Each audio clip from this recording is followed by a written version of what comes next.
From eggs to hatchlings, shy adolescents to amorous adults, Kevin McCurley watches over his collection of pythons, and that's a recessive gene, looking for genetic traits that would set one apart from the rest. Green is a very weird thing to replicate and make, but that snake makes no sense at all. But in Kevin's world of pythons, the weirder the better. It literally is living art. I mean, the animal, its skin is the canvas. So this is a reticulated python. Reticulated pythons look very, very different than this, and this looks like something completely unnatural.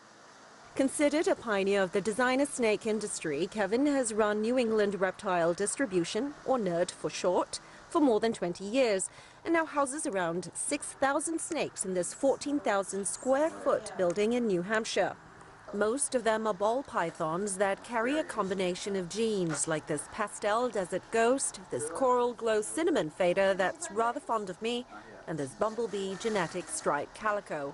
And so initially people were like, oh, ball pythons, that's like a very, very cheap, very common animal that anybody would see in a pet store. So we took a snake that was worth, you know, you go into a pet store and buy it for $40, and suddenly I was making snakes first maybe $1,200, then it was $5,000, then it was $7,500, then it was $12,000, then it went to $20,000. Part of the appeal for ball pythons is that they are non-venomous, which is a good thing for me when this little guy took a nip at my finger. Ooh, let's see that again. He was more afraid of me than I was of him. In fact, ball pythons are among the most docile breeds of snakes. Because of their smaller sizes and docile temperament, ball pythons were very popular among African rulers who used to adorn themselves with these snakes as jewelry. And so in today's market for accessories, I would be wearing about $50,000 worth of accessories right now.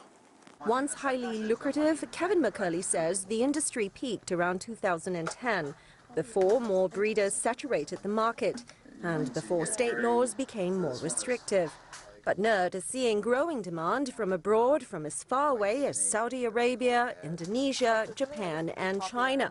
Chinese are very interested right now in ball pythons. Their laws have changed, so they've relaxed on being able to attain ball pythons. The Asian customers are very discerning, they're very exact in what they want, what they think is beautiful.